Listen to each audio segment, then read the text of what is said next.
Direi di lasciar perdere il quarto d'ora accademico e cominciare perché siamo qua. E quindi grazie a voi tutti qui presenti. Il ringraziamento poi particolare a Fabio Rizzardi, che ci presenterà, relazionerà su questo interessantissimo, bellissimo libro sui campanili di Venezia di Antiche Edizioni. Ringrazio chi organizza questo ciclo delle Venezie, che è la quarta edizione, il professor Antonio Manno, che è qua e che dobbiamo ringraziare come Circolo Veneto perché ci consente di offrire alla città questa serie di appuntamenti veramente profondi. Ringrazio Silvia, il nostro segretario generale, a cui dopo lascerò la parola. Il mio è soltanto una testimonianza come presidente del Circolo Veneto per esprimere la soddisfazione nostra nell'organizzare eventi che richiamano così tanto pubblico e su temi anche così interessanti e che rimangono poi nella storia della nostra comunità, nella storia della nostra cultura. Un ringraziamento anche a Cesare Campa, che dobbiamo sempre ricordare che è quello che ha lanciato le cose e ha smosso le acque, e vediamo che le acque stanno ancora facendo onde anche sempre più vigorose. Quindi buona serata a tutti e ci auguriamo numerose presenze anche il prossimo appuntamento, che sarà il 7 maggio, e quindi avrete l'avviso. Chi vuole essere informato direttamente ha l'opportunità su un foglietto che è fuori sul tavolo fuori di mettere i propri recapiti, così avrà l'avviso anche diretto, oltre che quello della comunicazione sui canali generici, generalisti. Bene, grazie, buona serata e passo due parole.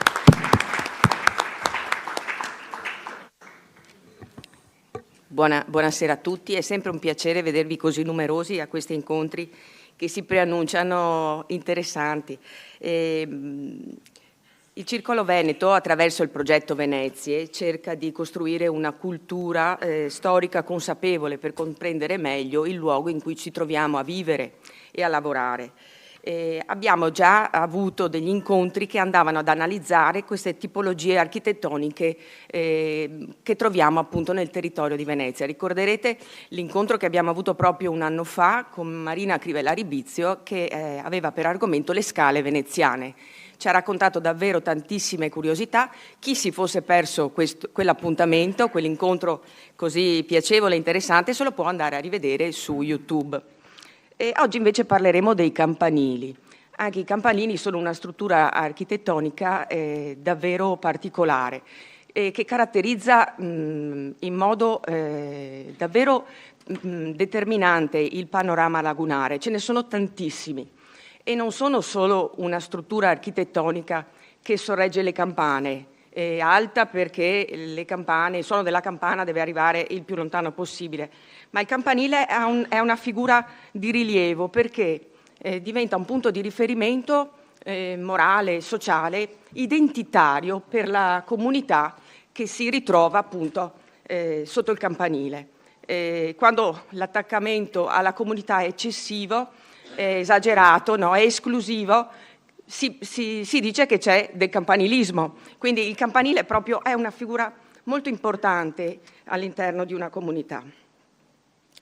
E dicevo, qui a Venezia ce ne sono tanti, ci passiamo davanti, alle volte non ci facciamo neanche caso, ma sicuramente questi campanili hanno qualcosa da raccontare hanno qualcosa da raccontare e alle volte diventano addirittura dei personaggi. Se pensiamo, c'è il campanile di San Marco che viene chiamato Paron de Casa, quindi è proprio una figura determinante, ha proprio una personalità.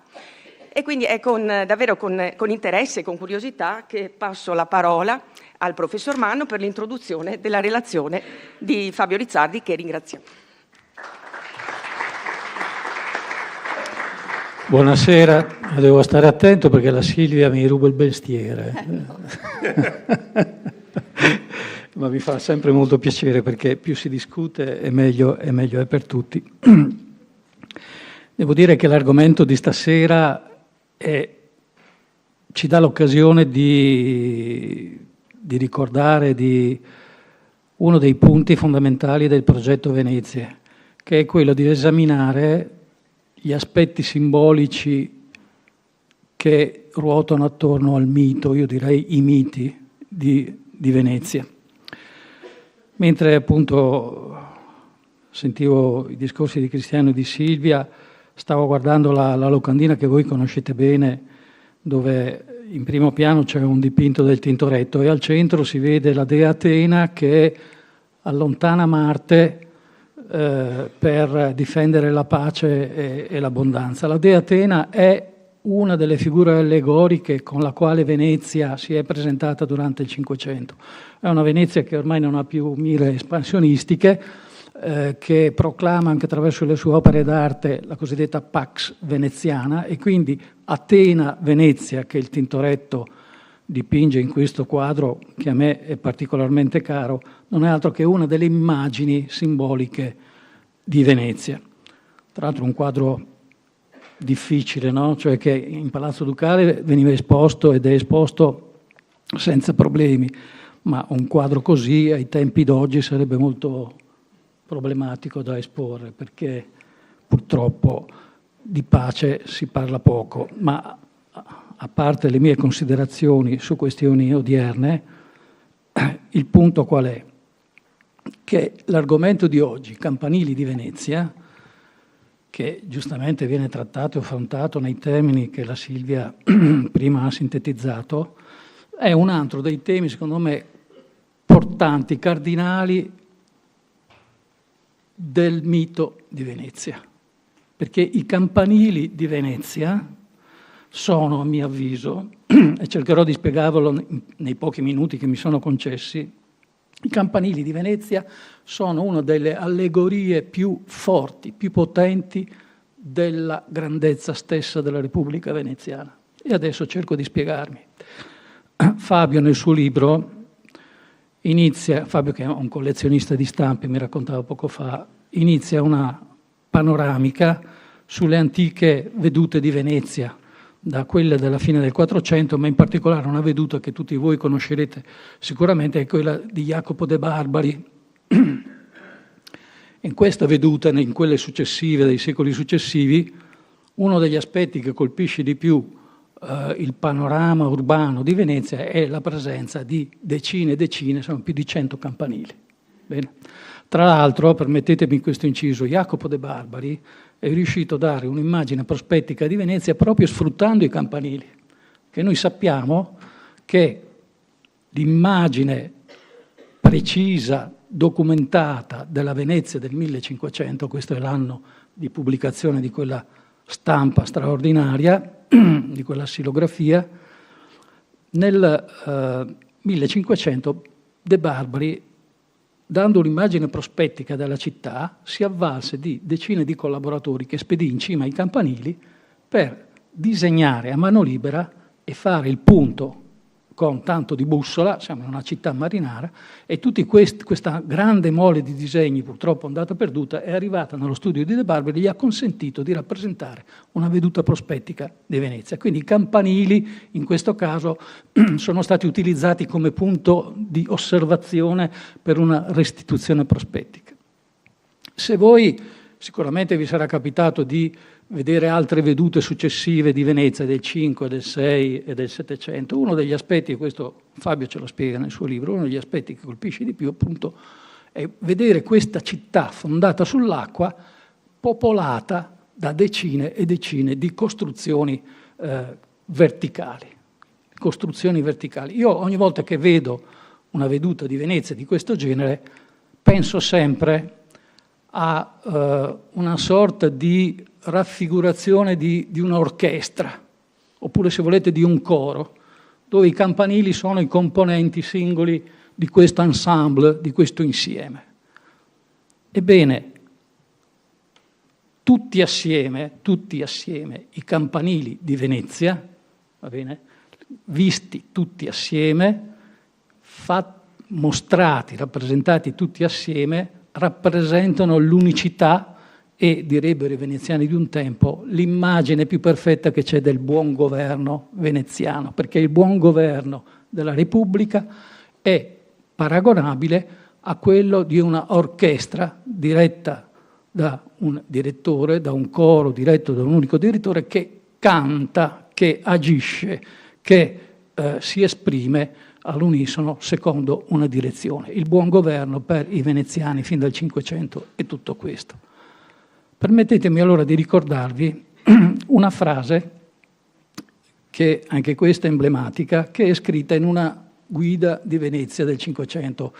È stata composta da Francesco Sansovino. Francesco da Sansovino era il figlio del noto architetto che voi avrete sentito nominare, perché è uno degli artefici della piazza di San Marco, della sistemazione urbanistica della piazza di San Marco. Francesco Sansovino, in questi 2 volumi pubblicati nel 1581, a un certo punto, descrivendo la città e descrivendo la conformazione dei sestrieri di Venezia, dice: Venezia è piena di chiese, aggiungo, e di campanili, perché il campanile è, diciamo, l'annesso intrinseco di ogni chiesa, e dice: Venezia è piena di chiese, piena di parrocchie, ma, dice Sansovino, ognuna di queste è così ricca, è così articolata, è così piena di altari, di opere d'arte, di argenti, di tessuti rari, ricamati, di sciamiti, eccetera, eccetera, che possiamo dire, queste sono le parole del Sansovino,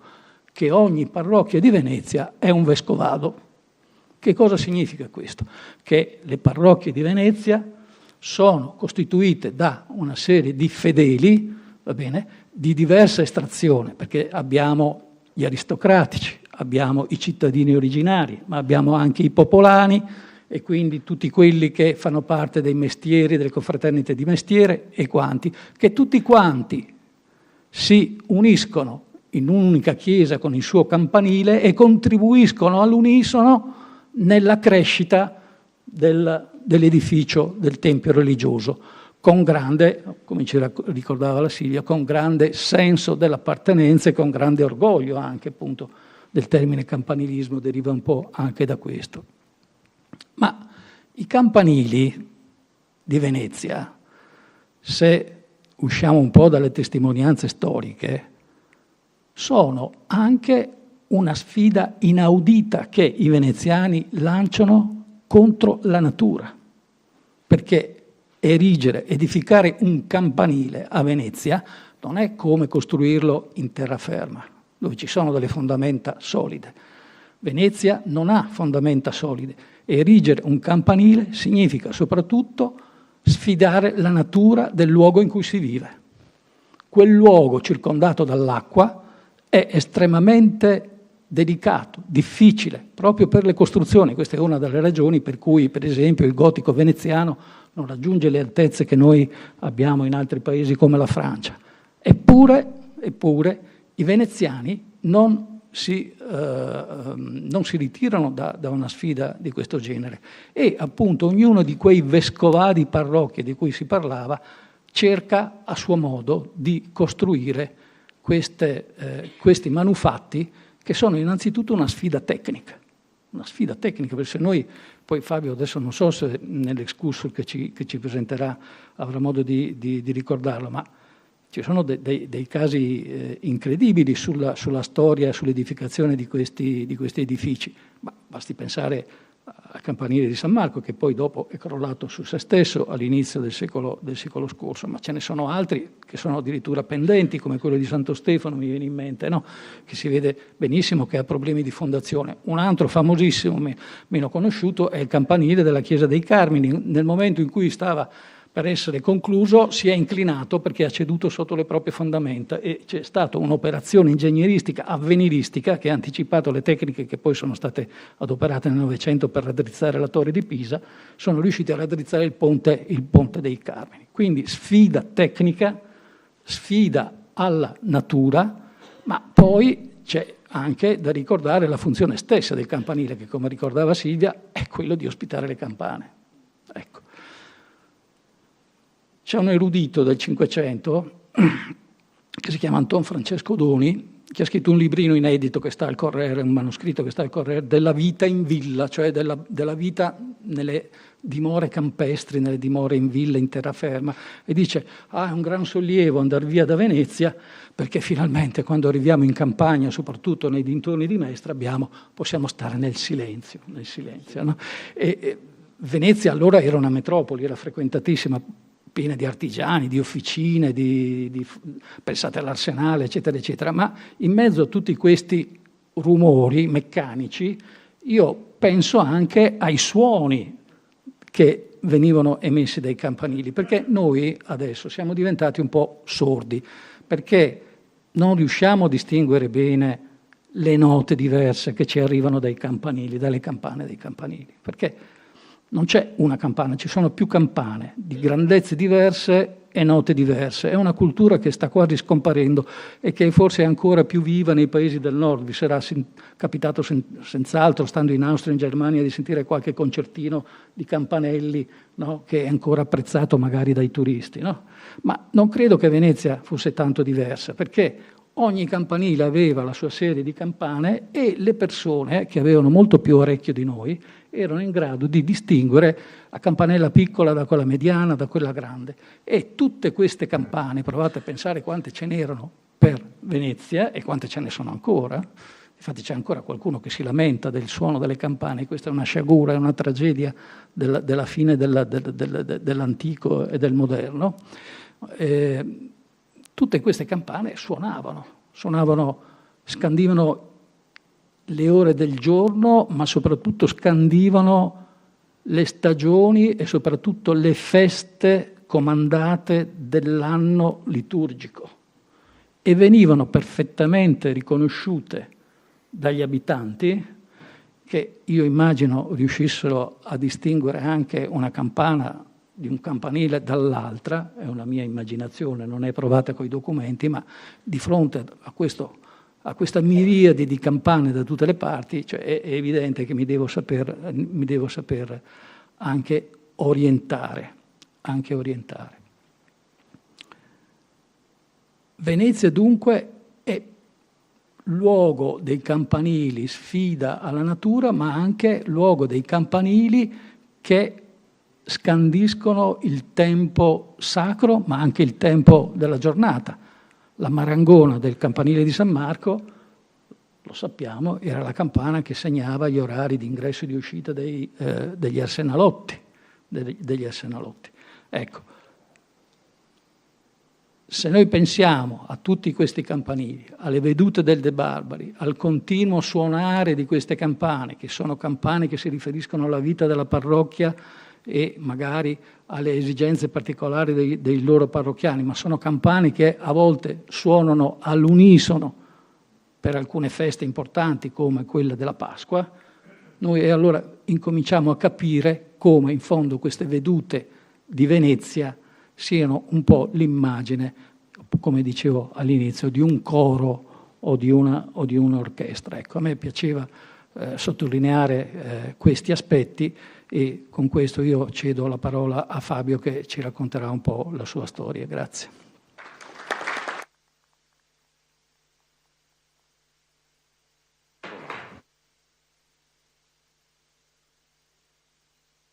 Buonasera a tutti, grazie intanto per la vostra presenza. Allora, il professor Manno mi ha un po' spoilerato, nel senso che la mia prima immagine è proprio la De Barbari, perché volendo analizzare Venezia, volendo analizzare i campanili, non si può trascendere da questa favolosa immagine. Come accennato è del 1500, ce ne sono in verità 3 versioni, sono riconoscibili parlando proprio di campanili, in quanto la cuspide del campanile di San Marco nelle 3 edizioni è diversa, in quanto nella prima edizione è praticamente mancante, in quanto un fulmine aveva colpito il campanile e l'aveva quindi fatta crollare.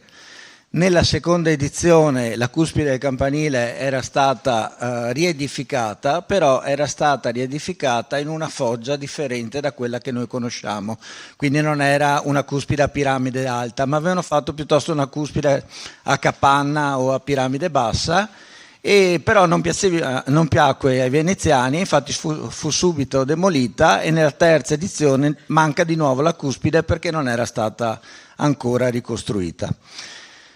Questa del De Barbari è una partenza che mi ha ispirato proprio per la creazione del libro. Io amo molto le stampe di Venezia e nel periodo del Covid purtroppo non potevamo lavorare in studio, facevamo solamente una giornata per le urgenze e quindi mi trovavo con molto tempo libero e mi aggiravo per la mia sala d'attesa e mi guardavo queste stampe. E iniziavo a guardare le stampe e iniziavo a vedere questa moltitudine di campanili. Dicevo, è possibile, io sono di qua, sono di Mestre, però fondamentalmente non conosco, se non i principali, tutti questi campanili che sono presenti qui a Venezia. E quindi ho iniziato a interessarmi, a studiarli e pian pianino ho fatto una cosa e ho trasformato la vecchia De Barbari nella De Barbari attuale, che sarebbe in pratica il Google Map.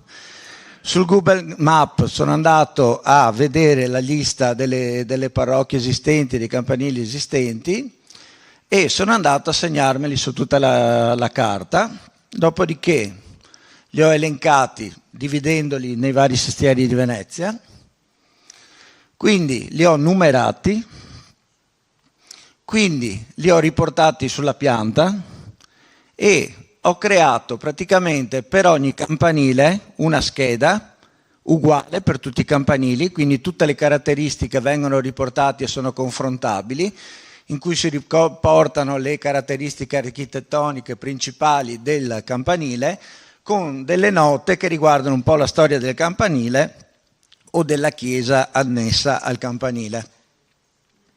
Dopodiché ho creato degli itinerari all'interno della città che permettono di andare, seguendoli, a vedere tutti i campanili di Venezia. Per facilitare la cosa ho usato un'app che è gratuita, quindi basta solo scaricarla sul telefonino, chi vuole può anche registrarsi a qualche funzione in più, ma fondamentalmente inquadrando, se avete un telefonino potete farlo, inquadrate il QR code lì presente e vi comparirà praticamente questo, che non è altro che il navigatore della macchina applicato alla città di Venezia, in cui voi potete seguire passo passo la dislocazione di tutti i campanili. Sono 10 itinerari, 9 nel centro storico, 1 che raggruppa praticamente tutte le isole veneziane. Come diceva il professor Manno, vi ho voluto portare questa mappa che è tratta da una geografia di Tolomeo che è nella Biblioteca Nazionale di Parigi e rappresenta una Venezia dell'VIII secolo. Vicino abbiamo una trasposizione fatta dall'ingegner Miozzi dello stesso periodo e quello che deve farci che ci colpisce in questa rappresentazione è soprattutto, innanzitutto, la minor dimensione chiaramente di Venezia. Le isole sono sicuramente molte meno rispetto adesso, anche se sono evidenziabili certamente la zona marciana. Si vede qui Murano, qui su c'è Torcello, questa è l'isola di San Giorgio, questa è la Giudecca, questa è tutta la zona di San Marco. Qui c'è la piccolissima isoletta di San Secondo, che è quell'isoletta che quando voi prendete il Ponte della Libertà vedete sulla sinistra mentre percorrete verso Venezia. Quello che però deve far un attimo riflettere e che mi ha fatto riflettere è che già nell'VIII secolo vedete che in ogni isola è già presente una chiesetta, in tutte praticamente, una chiesetta con il proprio campanile. Quando il professor Manno diceva campanili di Venezia, se voi avete visto, il titolo del libro non è Campanili di Venezia, ma è Campanili a Venezia. E la differenza non è così poco sottile, nel senso che ho usato, invece che il complemento di specificazione, o meglio di denominazione se non luogo geografico, ho usato lo stato in luogo. Lo stato in luogo a dire che la presenza del campanile è fermo, è un punto fermo della città, come appunto ha prima spiegato anche il professore. Allora, noi abbiamo nell'immaginario le città turrite per antonomasia a livello medievale. Avevamo San Gimignano in Toscana, che all'epoca aveva 72 torri, che sono ora ridotte a 16, e Bologna, che era un po' considerata quella che era la Manhattan medievale, che ne aveva 80-90 e ora ne ha 24. Ma se Bologna era la Manhattan medievale con 80-90 torri, possiamo paragonare addirittura Venezia a tutta New York, perché a Venezia, nello stesso periodo, vedete le mappe, questa di Schnitzer o questa di Frederick Prost, in cui abbiamo una vera e propria foresta di campanili. Siamo arrivati a contarne 140, attualmente ce ne sono 117, comprendendo le isole, 93 in città. Cosa è successo quindi di tutti questi campanili, se siamo arrivati a 93 o a 117 se comprendiamo le isole, e siamo partiti da un numero di almeno 140? La prima botta l'ha data Napoleone quando la Francia pone fine alla indipendenza della Repubblica Serenissima, e quindi nel 1797 inizia a governare su Venezia. C'è stato un periodo con il Trattato di Campoformio in cui Venezia è passata all'Austria, per poi ritornare alla Francia con la pace di Presburgo.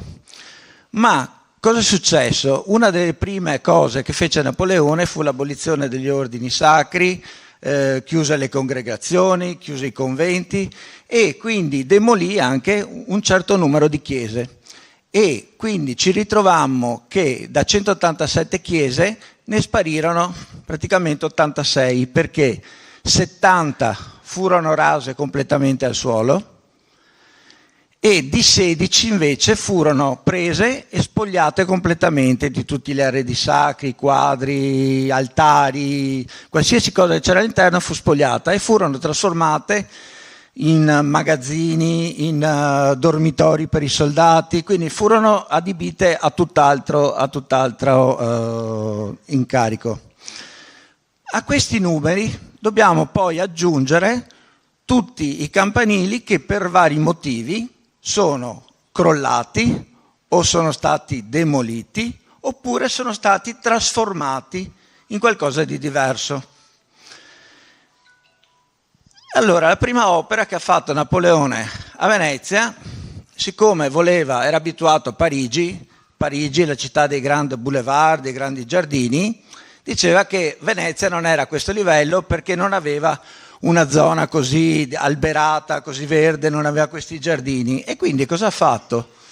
Questi sono i riferimenti della De Barbari. Ha preso la chiesa di San Domenico, di Sant'Antonio di Castello, di San Nicolò di Castello, più la chiesa delle Cappuccine e l'ospitale dei Marinai, e li ha completamente rasi al suolo. Ha fatto tabula rasa di tutte queste chiese e di questi edifici, per creare lo spazio, per creare quelli che sono i giardini napoleonici o della Biennale, che vengono detti a Sant'Elena. Tutti quelli che erano i mattoni, quindi tutte le macerie che sono state create dalla demolizione di queste chiese, non sapeva dove metterli. E cosa ha preso? Ha preso tutti i mattoni e li ha gettati nel canale di Sant'Anna, riempiendolo completamente. E cosa ne è nato da questo? Questo era il canale di Sant'Anna e oggigiorno è la via Garibaldi.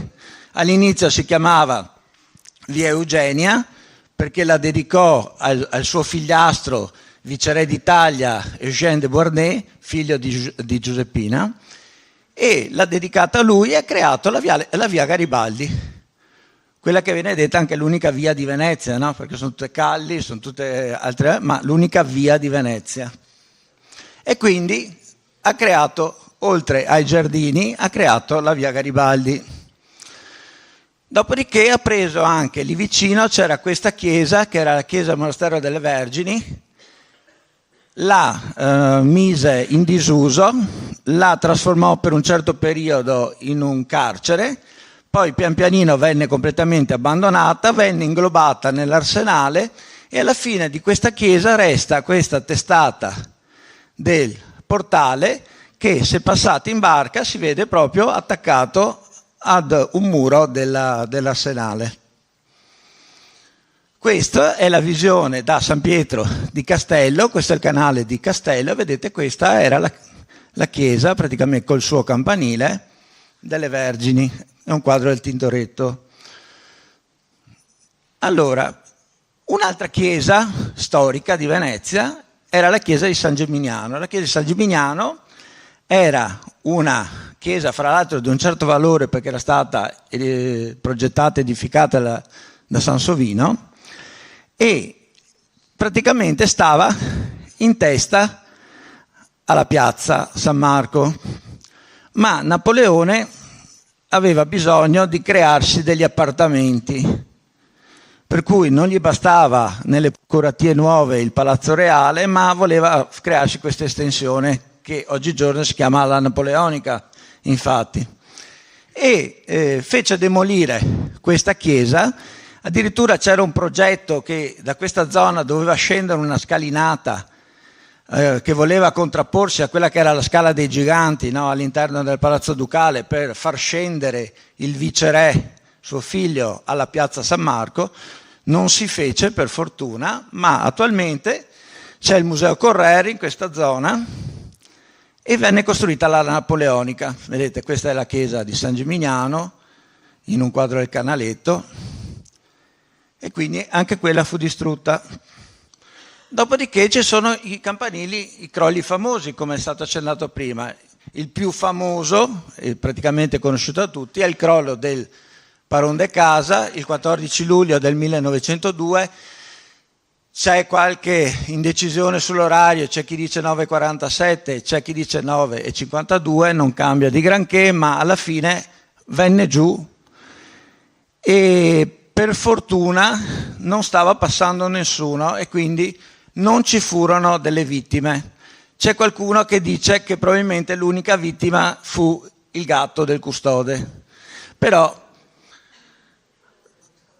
qui ci fu nella sfortuna della cosa, ci fu un colpo di fortuna, è che in questa zona c'è la colonna del bando, la quale colonna del bando a fermare le macerie che altrimenti si sarebbero riversate contro la parte destra della chiesa di San Marco e probabilmente avrebbe creato un grosso danno, come vedete in effetti ha creato anche qui nella procuratia, dove c'è un bel buco, quindi delle macerie sicuramente sono andate contro la procuratia. Cosa successe? Furono raggruppate tutte le macerie, vennero caricate su delle zatteroni e vennero portate al largo del Lido, dove furono versate in mare. E succede, ancora ai giorni nostri, che se c'è qualche fortunale, qualche temporale, andate in spiaggia, trovate dei pezzettini di mattone, e quei piccoli pezzettini di mattone non sono anche piccole parti di questi resti che furono portati appunto al largo del Lido. C'è qualcuno che dice è stata una cosa improvvisa. In verità non fu così improvvisa, c'erano state delle avvisaglie. Andiamo a vedere il canaletto che già nel 1745 immortala degli operai che stanno ristrutturando uno spigolo del campanile di San Marco che era stato colpito da un fulmine, e quindi già qualche indebolimento della struttura c'era stata. Si erano create delle notevoli crepe, tanto che erano stati messi degli specchietti, si dice, mettono praticamente dei pezzettini di vetro nelle fessure, in modo che se la fessura cambia dimensione il pezzettino di vetro salta e fa da indicatore praticamente del movimento del campanile. Quindi non fu propriamente una cosa improvvisa, però non si fece praticamente niente, il campanile alla fine venne giù. Nasce la famosa frase, no? Dov'era com'era. che è stata poi ripresa negli anni più recenti per il discorso della Fenice. E qui c'è un po' una diatriba, nel senso, chi è che ha inventato questa frase? C'è chi disse è stato D'Annunzio Elvate, c'è chi disse è stato il deputato Pompeo Molmenti, c'è chi disse è stato Filippo Grimani, che era sindaco di Venezia all'epoca. Invece è stato un commediografo veneziano praticamente sconosciuto che dopo il crollo del campanile disse questa frase scrivendo un articolo su un giornale delle arti e degli artisti, invitando tutti gli artisti veneziani dell'epoca ad unirsi per andare ad aiutare a ricreare il campanile di San Marco. Molmenti la estrapolò da questo articolo del Sugana, la mise sulla stampa e a sua volta in un discorso pubblico la portò al grande pubblico il sindaco di Venezia dell'epoca. Assieme a tutto il campanile venne giù anche l'angelo, che non fu recuperato ma fu ricostruito, e la cosa particolare dell'angelo sul campanile, non molti lo sanno, che è montato su una base girevole, quindi fa da segnavento, e i veneziani hanno detto no, che a seconda si gira verso la piazza vuol dire che scravassa, se gira verso Casteo vuol dire che il Fabeo, perché a seconda del vento che tiri la tramontana o tiri uno scirocco, chiaramente l'angelo va a girarsi in quella direzione.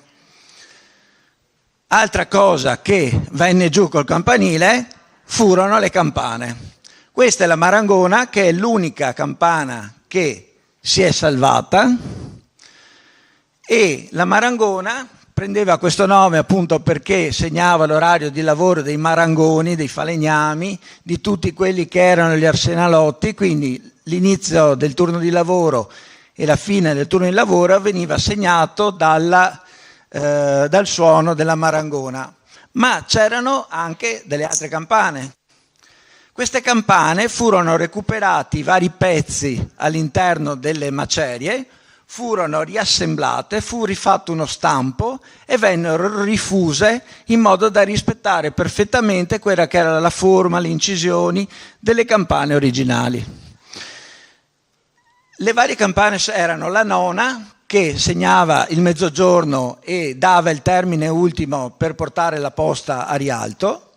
Poi c'era la trottiera. La trottiera, pensate che fino a un certo periodo per Venezia si girava a cavallo, e la trottiera suonava, e quindi i senatori che dovevano recarsi al Consiglio mettevano al trotto i cavalli perché dovevano accelerare, perché stava per iniziare il Consiglio. La pregadi era praticamente quella che annunciava le riunioni del Senato.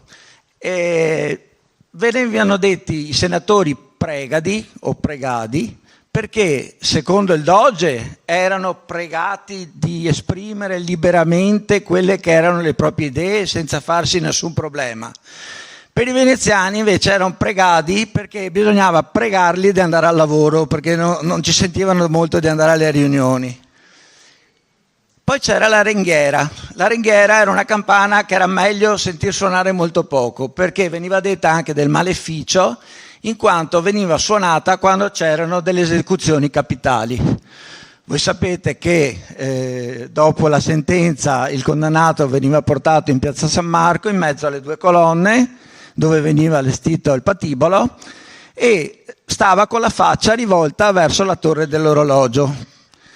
E c'è il detto veneziano, no? Siccome l'ultima cosa prima di morire vedeva l'ora dell'orologio, c'è il detto, no, te fasso vedermi che ora che sei.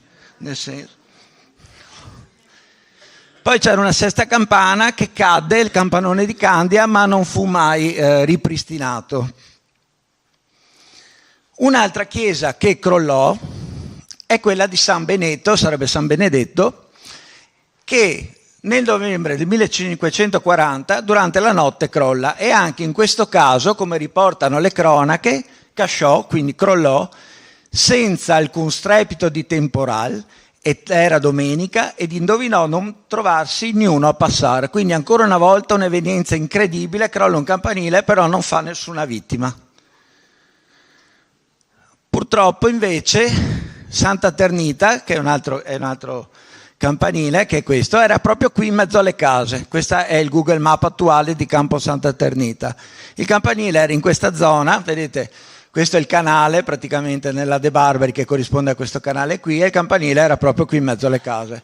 Questo crolla purtroppo alle 4:10 di mattina e c'erano degli operai che dormivano nelle case e un macchinista di nome Giovanni Baratelli purtroppo muore sotto il crollo del campanile. Un'altra chiesa che addirittura stavano ristrutturandola e crolla il campanile è la chiesa e il campanile di Sant'Angelo, che qui vediamo in un quadro dell'epoca, sempre del canaletto. Questo è l'attuale Campo Sant'Angelo e vedete che praticamente questa casa qui dietro è praticamente la corrispondente di questa casa qui, quindi la chiesa e il campanile stavano nella zona anteriore a questo gruppo di case, e anche questo durante i lavori di ristrutturazione è crollato e non è mai stato ricostruito. Questa è una chiesa che, se noi diciamo Santa Maria della Carità, per la maggior parte delle persone non dice niente, ma Santa Maria della Carità attualmente è stata trasformata in quella che sono le gallerie dell'Accademia, che sono praticamente queste. Qui vediamo in questo quadro del canaletto, che si chiama il cortile dello Scalpellino, che però in questa zona ci sono degli operai che stanno sbozzando delle pietre, che stanno lavorando. Perché? Perché era successo che, se questo appunto è Santa Maria della Carità, qui alle spalle in questa immagine abbiamo San Vidal. San Vidal aveva avuto un bisogno di un restauro perché erano crollati anche qui dei pezzi, quindi stavano lavorando in questa zona quando questo campanile all'improvviso viene giù completamente. Viene giù e doveva finire praticamente nel Canal Grande, in questa zona. Tenete conto che adesso in questa zona c'è il ponte dell'Accademia, che all'epoca non c'era, e crea un'onda talmente grande che le gondole che sono ormeggiate in questa zona vanno a stare praticamente dentro il campo San Vidal, dall'onda che si è creata di spostamento del crollo del campanile. Un altro campanile che è stato ricostruito più volte è quello di San Giorgio. Addirittura, cioè, quello del De Barbari era già quello ricostruito, perché l'originario era del 1442, questo è stato ricostruito e viene giù un'altra volta nel 1774 e viene ricostruito l'attuale di San Giorgio. Le cause maggiori di crolli dei campanili, oltre a problemi di stabilità generali, appunto perché era difficile costruire campanili a Venezia perché il fondo era cedevole, era dovuto ai temporali, ai fulmini. I fulmini hanno fatto veramente stragi di cuspidi, di celle campanarie, eccetera. Ogni tanto ricostruire perché i fulmini distruggevano completamente, hanno distrutto molte celle campanarie e molte cuspidi. Anche Santa Maria del Giglio ha avuto un po' una storia simile a San Giorgio, perché se vediamo qui nella mappa del De Barbari nel 1500 vediamo un mozzicone di campanile, mentre qui nel 1765, sempre canaletto, abbiamo che il campanile è bello che eretto. Però cosa succede? Che subito dopo questo campanile è pericolante e viene abbattuto e attualmente c'è una casetta che è stata trasformata in un piccolo negozio di souvenir, ma era la base della possibile creazione di un nuovo campanile, che però si è fermata e non è stata terminata. Un altro campanile che non c'è più è questo è il Redentore, questo è il campanile di San Giacomo. Fu soppressa questa chiesa appunto in epoca napoleonica, non se ne fece niente per anni, andò in disuso, finché un privato non si offrì di acquistarla, perché voleva fare una fornace e voleva usare il campanile come ciminiera per far uscire i fumi. non se n'è fatto niente, la chiesa è andata in totale disuso col suo campanile e quindi dal 1820 poi è stata demolita in più tranche.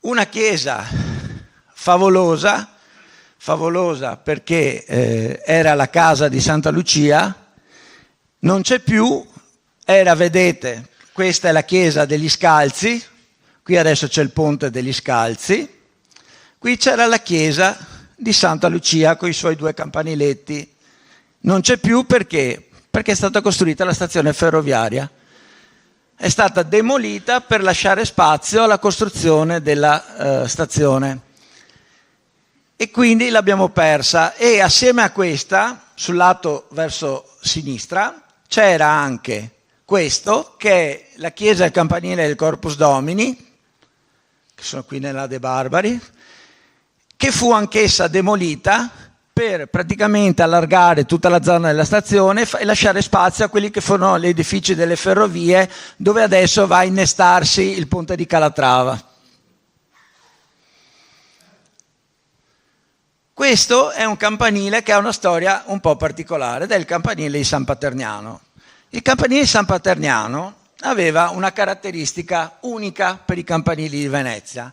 Infatti era l'unico campanile a pianta pentagonale, era un pentagono. Questo campanile fu dapprima la chiesa demolita, era rimasto il campanile che era diventato una sorta di abitazione, ma a un certo punto la mira un po' di cambiare quella che era l'urbanistica di Venezia fa sì che anche questo campanile venga demolito perché al posto di tutte queste abitazioni del campanile eccetera è stato creato il campo Manin e quindi adesso c'è un bel campo grande, non ci sono tutte le abitazioni, ma è stato demolito anche questo. Altro campanile e altra chiesa che sono state demolite, quella di San Provolo. Se voi andate alla chiesa di San Zaccaria, passando per San Provolo, che è rimasto ancora in toponomastica il nome, non c'è più la chiesa, non c'è più il campanile, però resta questo bellissimo parte alta del portale che è stato attaccato qui proprio all'ingresso del campo San Zaccaria e faceva parte del portale della chiesa di San Provolo. Un altro campanile che ha avuto una storia un po' particolare è il campanile di San Girolamo. Il San Girolamo praticamente era stato distrutto da un incendio, era stata ricostruita la chiesa, il campanile non era in buone condizioni e a un certo punto si vede l'idea di trasformare, come era già un po' venuta l'idea, no, per San Giacomo, di trasformare questo campanile in una ciminiera di un mulino a vapore che doveva produrre anche glucosio, e il campanile, come vedete, fu usato come camino, come fumaiolo. Poi alla fine venne abbattuto, adesso non c'è più niente neanche di questo. Un altro complesso, qui siamo invece alla Giudecca, che è stato demolito, è San Biagio Cataldo, che praticamente erano già stati soppressi come chiese all'epoca napoleonica, erano stati acquistati da privati finché non arriva Stucchi che demolisce tutto e costruisce il famoso mulino Stucchi. Quindi questo è stato rimpiazzato completamente. Quello che accennava prima il professor Manno.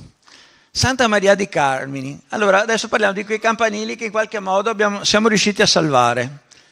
Santa Maria di Carmini era fortemente inclinato, era fortemente pericolante e si offrì alla fine uno dei più grossi architetti dell'epoca, che è Giuseppe Sardi, che si impegnò a raddrizzare il campanile. Si impegnò a raddrizzare il campanile e all'epoca la cosa fu vista veramente come un miracolo.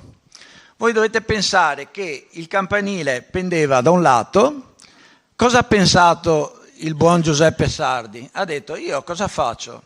Praticamente ha effettuato dei fori tutto dalla parte opposta, su tutto il perimetro, rispetto alla pendenza, quindi se questa era la pendenza ha fatto tutti dei fori in questa zona qua, ha messo dentro a forza dei pioli di legno, dopodiché ci ha buttato dell'acido, i pioli di legno si sono bruciati e il campanile ha fatto questo lavoro qua perché si è creato uno spazio dalla parte opposta alla pendenza e in questa maniera qui ha raddrizzato il campanile. Vi ho detto, fu visto veramente come un miracolo all'epoca, tanto che il Sardi ha una targa fuori di ricordo della Chiesa dei Carmini, ma addirittura è seppellito all'interno della chiesa stessa. Un altro campanile che è sempre monitorato è il campanile di Santo Stefano. Il campanile di Santo Stefano ha uno sporto, cioè il punto di fuoriuscita fra base e punto più alto di 2 metri passati, quindi una bella pendenza, fra l'altro in 2 direzioni, quindi non è solo in una direzione, è in doppia direzione, ed è stato anche lui più volte ricostruito, perché costruivano il campanile, iniziavano a costruirlo e era già inclinato. A un certo punto viene chiamato un architetto luminare di Bologna che dice: faccio io il campanile. Questo qui praticamente 24 ore che aveva cominciato, il campanile era già inclinato, è dovuto scappare via durante la notte, se no gli facevano la pelle. Il campanile resta così inclinato, sono stati fatti degli interventi, sono stati montati dei contrafforti nella zona di pendenza e pescano all'interno del canale vicino, e in più c'è un sistema di monitoraggio con dei sensori che monitorano minuto per minuto praticamente le variazioni di pendenza del campanile, in modo di avere un allarme se dovesse succedere qualcosa di pericoloso. Vedete, questo è il canale in fianco e vedete, questa è la linea del campanile e vedete che sono stati creati questi contrafforti per andare a sostenere in maniera un pochino più efficace quella che è la pendenza del fusto del campanile. Un campanile che invece c'è ancora ma è difficile da riconoscere è quello che c'è in Campo Santa Margherita. In Campo Santa Margherita, vedete, questa era un'immagine, un quadro di Gabriel Bella in cui era ancora completamente edificato il campanile. Adesso è rimasta praticamente questa parte qui, fino a circa un po' meno della metà. Ha avuto vari usi e addirittura è stato anche abitato, è diventato anche abitazione questo campanile. E stessa cosa un pochino l'ha subita il campanile di San Boldo. In Campo San Boldo per i veneziani è Sant'Ubaldo, e vedete che in uno schizzo del Guardi si vede ancora la chiesa di San Boldo, che era praticamente qui di fianco, con il palazzo Grioni che resta attaccato al campanile. Questa invece era l'immagine della De Barberi, vedete c'era solo il campanile e la chiesa, non c'era ancora questo palazzo, ed è diventato una parte integrante del palazzo stesso ed è abitato, infatti vedete ci sono le lenzuola, quindi è un'abitazione. I campanili spesso hanno delle particolarità, ve ne ho portato a vedere una un po' caratteristica. Allora, i campanili spesso hanno degli orologi. Una volta avevamo solo meridiane. Dal 1300 circa inizia l'introduzione degli orologi per passare in varie fasi, fino agli orologi pubblici che ci sono nei vari posti della città in cui l'ora poteva essere vista quindi anche dalla gente che passeggiava. La prima forma di ora deriva un po' da quella che era il sistema della meridiana. La meridiana praticamente è un paletto, l'ognomone, proietta l'ombra su un quadrante, a seconda di dove cade l'ombra determina l'orario. Quindi i primi orologi nascono con questa impostazione. Hanno le 24 ore su un cerchio unico, quindi non 12 più 12 come adesso, ma sono tutte 24 e hanno una sola lancetta.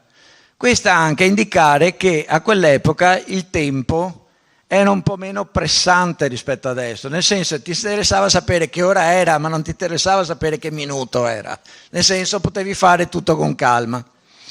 Quindi bastava solamente la lancetta delle ore. Faccio notare una cosa molto particolare, che noi siamo abituati in alto e in basso a avere qui le 12 o le 24, no? Mentre se vedete qui ci sono le 18. E le 18 perché? Perché all'epoca era l'ora, come nella meridiana, no? Quando il sole andava via non segnava più nessun orario, le 18 per l'epoca era l'ora in cui si va tutti a nanna, nel senso è finita la giornata, non c'è più, c'era pochissima illuminazione per le strade e quindi era poco opportuno andare fuori di notte o di sera e quindi alle 18 era l'ora più importante della giornata perché determinava la fine della giornata. Quindi, vedete, questo è quello di San Giacometto, no? Di San Giacomo di Rialto, questa è la torre dell'orologio in piazza San Marco, e sono due. Questo è Santi Apostoli, è in una forma un po' diversa perché ha una delle caratteristiche delle cifre, sopra gli 1 sono fatti con questa forma di I greca, di I lunga anzi.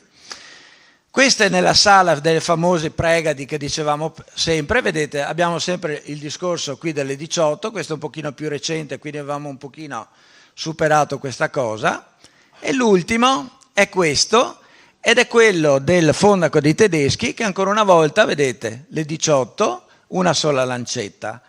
Una curiosità su questo precedente, che è quello di Santi Apostoli, che è del 1672, nel 1673 il parroco ha detto vado a farmi un giretto sulla cella campanaria per vedere il panorama.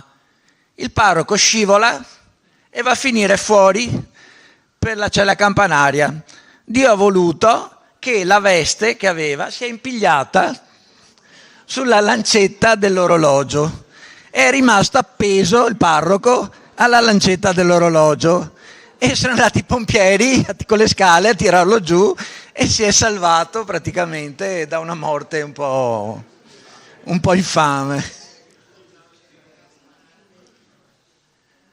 Questo invece è un orologio particolarissimo, perché è un orologio che segna sempre la stessa ora ed è sulla chiesa di San Francesco di Paola, proprio in via Garibaldi, e segna la stessa ora perché? Perché è un orologio dipinto e segna che ora? Segna quest'ora, no? Che sono le 9:30 circa, che è l'ora della morte di San Francesco di Paola e quindi è stato riportato sulla facciata della chiesa che porta il suo nome.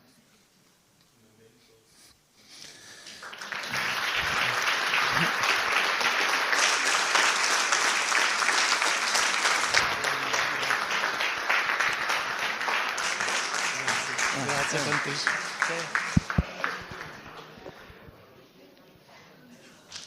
Ringraziamo per questa bellissima passeggiata, che poi tra l'altro è particolare perché nel tuo libro organizzi i campanili secondo degli itinerari di campanili esistenti. Questa sera invece, devo confessarti, mi hai fatto un po' soffrire perché mi hai fatto vedere i campanili spariti e ogni volta che ne vedevo uno mi batteva il cuore.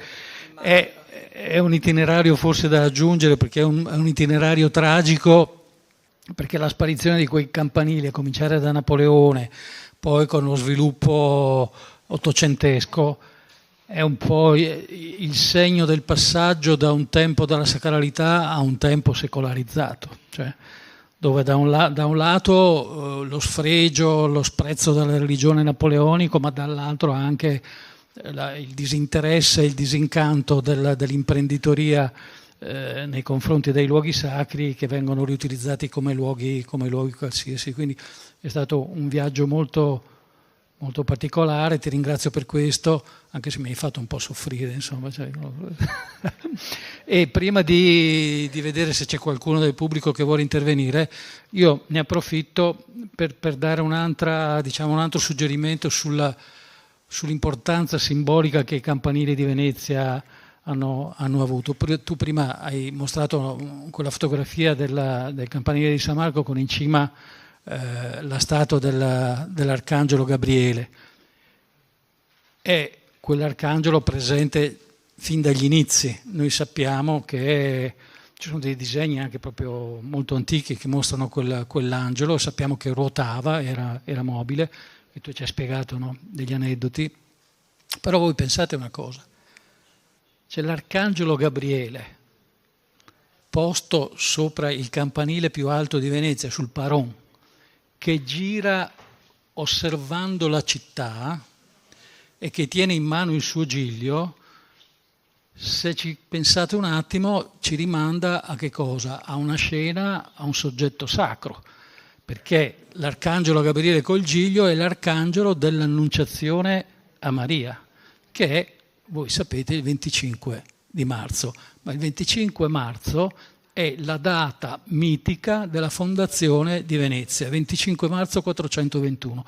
Quell'angelo sopra il campanile di San Marco non fa altro che guardare e parlare a Venezia in forma di Maria Vergine. Questo è uno dei simbolismi più forti e più affascinanti di Venezia.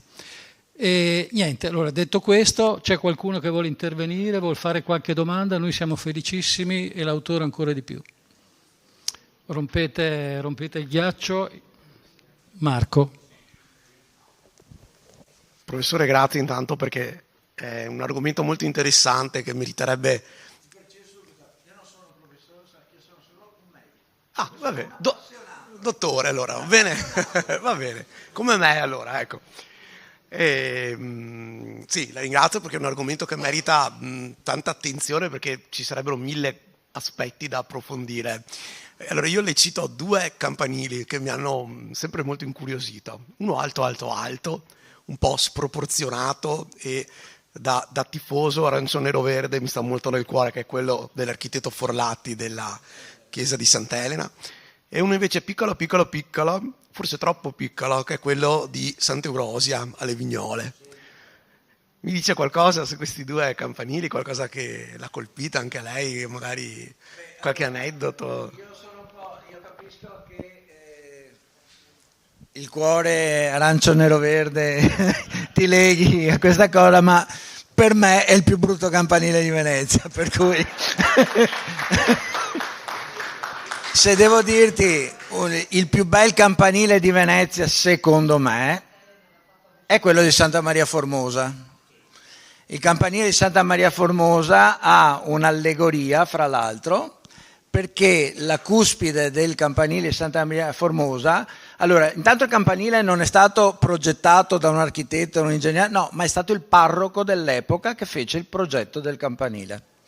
E il campanile di Santa Maria Formosa ha nella cuspide la raffigurazione di un cero che si sta sciogliendo, quindi ha tutte queste onde come se fosse della cera che si sta praticamente pian pianino sciogliendo. Purtroppo il campanile di Sant'Elena è in cemento, non è neanche a mo' di mattone, ma è praticamente il più recente probabilmente di Venezia, insomma.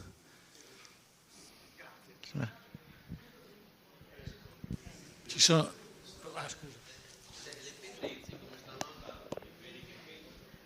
Sono abbastanza stabili proprio perché per fortuna sono monitorate, perché dobbiamo ricordare che io ne ho mostrati alcuni, però altri campanili inclinati sono il campanile dei Greci, per esempio, che è inclinato, il campanile di San Martino a Murano, che è molto inclinato, oltre a quelli che vi ho mostrato, ma sono per fortuna monitorati. Poi sembra incredibile, allora quando io ho scritto il libro sono andato in cerca e non c'era praticamente niente. Allora sulle chiese trovi montagne di libri, sui campanili c'era un librettino, un bel libro fotografico, ma sulla storia, sulla struttura non c'erano libri. Incredibilmente ho scritto, mi sono messo a scrivere il libro. Allora da una parte ho avuto una rispondenza che la gente dopo che è stata la conferenza mi dice: lo sai che ogni volta che vado a Venezia adesso non guardo più per terra ma guardo sempre in alto, e quindi per me è già stata una una cosa che mi ha fatto molto piacere. E poi dopo che ho iniziato a scrivere il libro si sono mosse delle cose perché c'è qualcun altro che sta iniziando a scrivere dei libri sui campanili, quindi e addirittura vedo tanti campanili che all'epoca che ho fatto le foto erano liberi e adesso ci sono impalcature, vuol dire che un pochino di cose si stanno facendo, si stanno cercando di recuperare, si stanno restaurando. Faccio l'aneddoto, quando sono andato a Pellestrina per esempio, sono andato fino a Chioggia in macchina, ho attraversato con le biciclette, io e il mio amico siamo andati a giro a tutta Pellestrina a fotografarci i campanili. Arriviamo, siccome avevo una foto a bassa risoluzione di Agnisanti, che è proprio quello centrale di Pellestrina, arrivo, mi trovo il campanile tutto con le impalcature. Ho detto, madonna, adesso cosa faccio? Mi serve una foto per il libro. Sentiamo dentro la chiesa che sta provando il coro. E allora sento sto coro e ho detto, ascolta, facciamo un tentativo, proviamo. Siamo entrati dentro e c'è il maestro del coro che segnava, abbiamo atteso un attimino che facesse una pausa e gli ho detto, mi scusi, mi servirebbero delle foto perché sta a preoccuparti, lasciami la tua mail. È andato in archivio della chiesa di Ognissanti e mi ha mandato una fotografia che infatti ho pubblicato sul libro e l'ho anche ringraziato espressamente per avermi mandato questa fotografia. E quindi c'è stato anche questo aneddoto dei campanili appunto che sono in restauro, per esempio.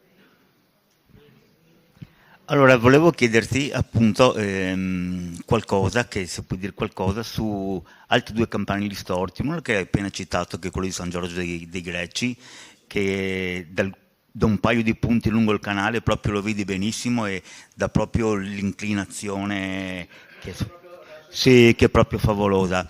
E dopo anche del campanile della Basilica di San Pietro in Castello, che magari non so se tutti lo sanno, se dici due parole sulla Basilica di San Pietro in Castello, della sua importanza. San Pietro di Castello deve la sua importanza perché era una volta la sede del vescovo.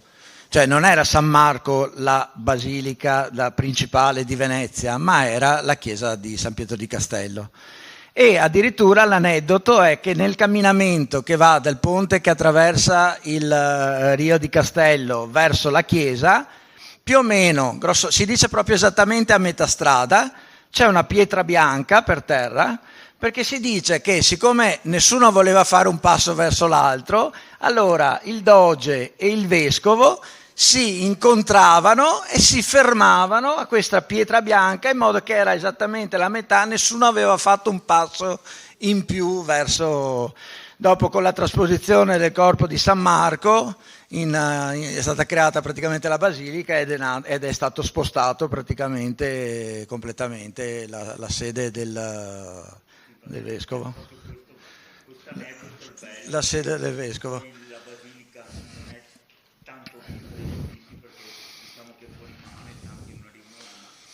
Invece per quanto riguarda la Basilica di San Giorgio dei Greci è una testimonianza di quanto la Serenissima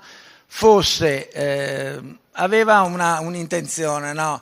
Se io li tengo sott'occhio controllo meglio tutti e quindi le varie comunità, appunto i greci, avevano questo libero posto dove potersi, c'è per i tedeschi, c'è per i greci, c'era per i turchi, no? Però li tengo qua, gli do un posto, però così io li posso tenere bene o male sotto controllo.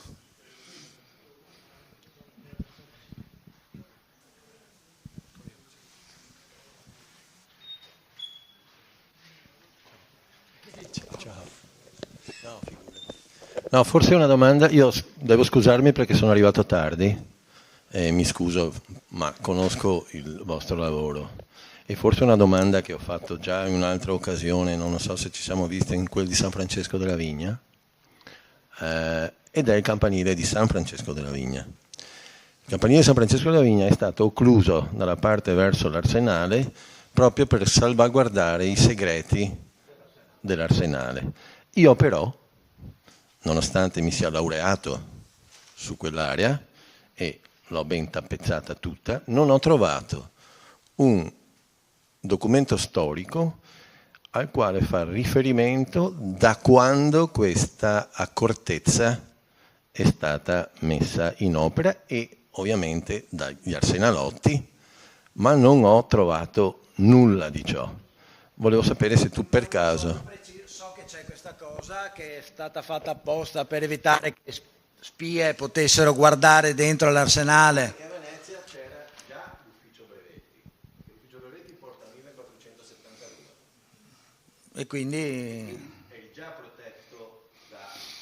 Ma si pensa, secondo me pensavano più qualcuno dall'esterno che potesse andare su sul campanile e guardare, più che uno della città, perché uno della città non aveva interessi a spiare in arsenale.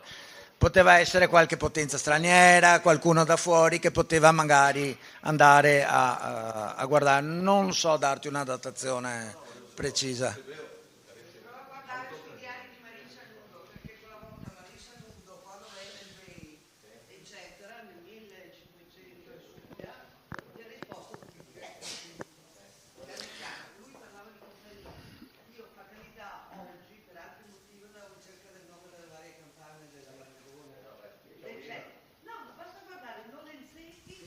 Va bene, rimandiamo i dialoghi ad altro tempo. Ci sono altre domande? Sì. Intanto grazie per questa serata. Volevo ricordare che nelle prime pagine c'è una piccola storia di 3-4 campanili a base circolare, ma lo dico perché uno di questi è a Tessera e se il nostro scrittore ci racconta cosa c'ha di particolare. Io qui ho accorciato un po' la presentazione, nel senso che io di solito parlo delle campane, come sono nate le campane, come nascono i campanili, eccetera. Le prime forme di campanile prendono origine da quelle che erano delle costruzioni di tipo militare, che erano le cosiddette torri scalari. Le torri scalari, già d'epoca romana e successiva, praticamente erano delle torri circolari che all'interno avevano una scala a chiocciola che saliva fino alla cima ed erano a scopo difensivo. Fra l'altro la caratteristica è che la scala è sempre in senso praticamente antiorario, perché quello che saliva, che portava la spada sulla destra, doveva avere più difficoltà perché si trovava contro la parte centrale, mentre chi difendeva con la destra era più alto e quindi aveva la destra libera, e quindi sono state fatte così. Quindi i primi campanili, fondamentalmente prendendo origini da queste torri, hanno la pianta circolare. Ne abbiamo esempi al Torre di Caorle, ne abbiamo esempi nel Ravennate, a Ravenna, Sant'Apollinare, e una che noi abbiamo qui e che ci dobbiamo tenere cara è proprio la Torre di Tessera. Non so quanti la conoscono perché ne parlo spesso, nessuno sa neanche dov'è. Comunque la Torre di Tessera è il più antico manufatto praticamente anche di Venezia, della terraferma, perché la Torre di Tessera è stata costruita intorno all'VIII-IX secolo. E come è stata costruita? È stata costruita con i resti, i ruderi della città di Altino. Infatti andavano ad Altino, prendevano pietre, pezzi di marmo, colonne, cioè se le portavano a Venezia e hanno costruito la Torre di Tessera. Infatti i mattoni della Torre di Tessera prendono il nome di Altinelle proprio perché sono di derivazione altinate. Bene, ringraziamo di nuovo il nostro Rizzardi, grazie veramente. E grazie anche a voi della vostra presenza e vi aspettiamo alla prossima conferenza che sarà sul Museo del Risorgimento. Buonasera e buona cena a tutti. E ne approfittiamo per fare un piccolo dono al nostro relatore, che è un catalogo della mostra di Mestre Pittura organizzato dal Circolo e dal MUVE di Venezia. Grazie.